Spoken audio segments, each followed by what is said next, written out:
Hey guys, welcome back to Follow Me 11B. Discussions on current events, macroeconomics, and freedom and liberty from a veteran's perspective. Today I wanted to do something a little bit differently. I wanted to review Morbius, the Living Vampire, the latest movie installment from the MCU, the Marvel Comics universe, starring Jared Leto of 30 Seconds to Mars. He was also played the Joker in the 2016 edition of Suicide Squad. And I am going to kick things off by going straight to a Screen Rant news article entitled Why Morbius Box Office Beat the Bad Reviews by Joshua Fox from the 5th of April. Morbius was able to take first place at the box office despite its bad reviews. But that poor reception is likely to be a problem for the movie going forward.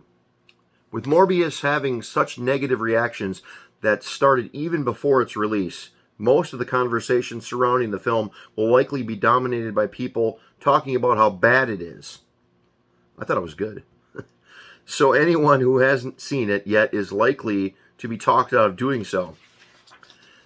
Even the possibility of someone wanting to see Morbius in spite of or because of its negative reception might not work going forward. The Venom movies had the same sort of appeal for many people, but there are major differences between Morbius and the Venom movies, both critically and financially. While all three movies were marked rotten on Rotten Tomatoes, Venom and Venom Let There Be Carnage have scores of 30% and 58% respectively. But Morbius, at the time of this writing, a much lower score of 16%. Actually, I looked it up right before recording this video, and it is now currently up to 17% on Rotten Tomatoes. That could be low enough to make people think that it's too bad to be worth bothering with.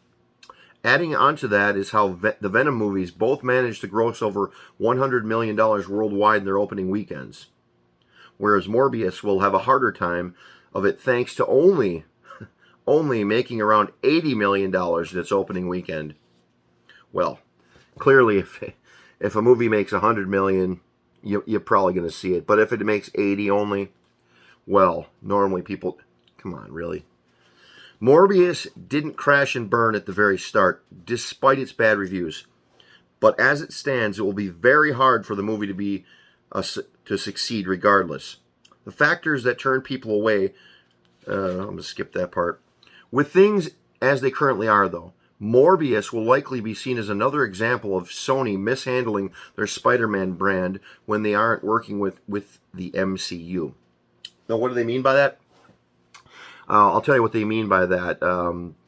Towards the end of the movie, there is a scene with, wait for it, spoiler alert, you probably heard all about it anyway, months ago, but Michael Keaton as Adrian Toomes, the Vulture, from previous Spider-Man MCU movies, makes an appearance. And it's confusing, though, because based on the resolution of how Spider-Man No Way Home resolved, this probably shouldn't be happening, this appearance by the Vulture. So, but what I think happened was during the early days of the pandemic, this film was supposed to come out, the Spider-Man No Way Home was supposed to come out after this movie originally, and after everything got messed up in their scheduling during the pandemic, and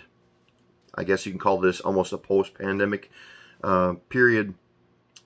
Actually, Spider-Man ended up coming out before this movie, so the continuity kind of got flipped. So it's a little bit weird when you watch it, if you're paying that close of attention to it. A few other highlights, though. I did like this movie. I'll tell you that right now. I did like this movie. There are some other things I did like about it a lot. For example, the character Milo, a.k.a. Lucius, played by Matt Smith, formerly known as Doctor Who. I believe he was the 11th Doctor. Great job. I really enjoyed his portrayal. Love interest, Martine Bancroft, which Adria Arjona, I believe is how you pronounce her name, did a great job. Jared Harris, who's been in all kinds of stuff. One of my favorites is the AMC limited series TV series that he did, The Terror, about 3 years ago. Great performance there, and another great performance here. He played Dr. Emil Nicholas, I believe in the comic too, in the actual comic, which in the Marvel universe, the actual comic, Morbius is definitely. I mean, I'm not super familiar with Morbius, but he is definitely a B-list character, possibly even a C-list character. Originally developed as a Spider-Man villain, later years became an anti-hero. Probably in the 90s, really, when the goth thing kind of really took off. A lot of vampire movies, Interview with the Vampire, so on and so forth, came out at that time, and vampires were a hot property back then, so they kind of reinvigorated that. But yeah, Michael Keaton as the Vulture in the end, kind of confusing, but great performance, albeit limited. Don't know how this guy gets into so many superhero movies. Was it the Birdman? He's the Vulture. He's the Batman, who is again coming back in the Flash movie. Let's see here. Give you a little bit of trivia on Morbius too. Again, Morbius originally was developed as in the 1970s during another vampire craze as a villain for Spider-Man. He made his first appearance in Amazing Spider-Man 101 in 1971. Created by writer Roy Thomas, artist Gil Kane, and under Stan Lee's request. And the rest is, shall we say, history. Now, why do they call Morbius the living vampire? Again, he's not necessarily a vampire in the strictest sense, although he does like to drink blood and has fangs.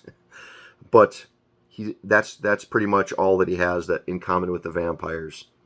A traditional vampire, that is. What he does have, he got his powers, his abilities, by splicing the DNA with a vampire bat with human DNA. Now, I'm not exactly sure how that all works, how that gives a human being the ability to fly. That was a little bit of a plot hole in my opinion, but he's not dead, so he never was dead, and he can be killed, and you don't need to drive a wooden stake through his heart. He can also walk around in broad daylight, so that's a plus as far as living life as a vampire. Couple quick pieces of trivia, though, you may not have noticed, but when you watch the movie, which I recommend, check the movie out. It's definitely worth seeing. There's a lot of bad reviews. There's one of them was like, here's a vampire movie that really does suck. It doesn't suck. It's a good movie. I don't understand why there's so many haters about this movie out there. But the cargo ship in the beginning of the movie where the experiment is being conducted is Murnau. The ship is called Murnau, as in F.W. Murnau, director of the original movie Nosferatu. So a little wink and a nod there. I believe there was some signs in the subway tunnels that said Thomas Kane, and obviously that was a reference to the original creators of the series. I don't remember exactly what the sign said, but they had their names on it, so that was a hat tip to them. But definitely a great movie to see if you're looking for something that's going to keep you, good and entertained. There wasn't any goofiness in it, any moral messages other than, it was a story about two brothers. They weren't blood brothers, but they became brothers over the years, being two guys that had the same illness. One kind of went the direction of science and became a doctor. The other kind of went the other direction and became like a gambler, bad boy. And later on becomes a really bad boy, but I won't spoil that for you. But anyway, Morbius, the living vampire. Definitely worth a look.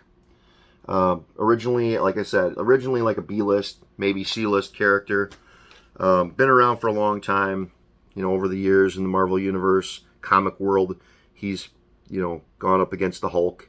He's gone up against Spider-Man, obviously. So I recommend it. Definitely better on the big screen than he is in the comics. Now, one last thing I wanted to just touch on real quick. Some of the other MCU upcoming Marvel Comics Universe properties that you can look forward to, including this one that I am definitely looking forward to, is Doctor Strange in the Multiverse of Madness. That's the next big release coming out from the MCU, and it is coming out on May 6th, last I checked, which is right now. Thor and Love and Thunder coming out July 8th, 2022.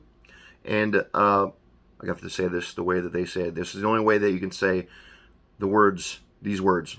Black Panther, Wakanda forever! I don't know why it's Black Panther Part 2, but this maybe the it kind of reminds me of that movie Team America, and they have a saying in that movie. I'll let you research that for yourself, but you'll know what I'm talking about when you say Team America. There's 2 words you have to say after you chant Team America, and it's kind of like when you say Wakanda forever. You got to say it that way, otherwise it just doesn't have the same impact. But that's all for now. Next video we will get back to freedom, liberty, macro, and current events. And in the meantime, though, please subscribe to this channel and post your comments below. Let me know what you thought of the movie Morbius and Jared Leto's portrayal of this anti-hero. And if you think that there's going to be a part 2. Also, you can follow us and like us on Facebook at FollowMe11B, as well as on Twitter.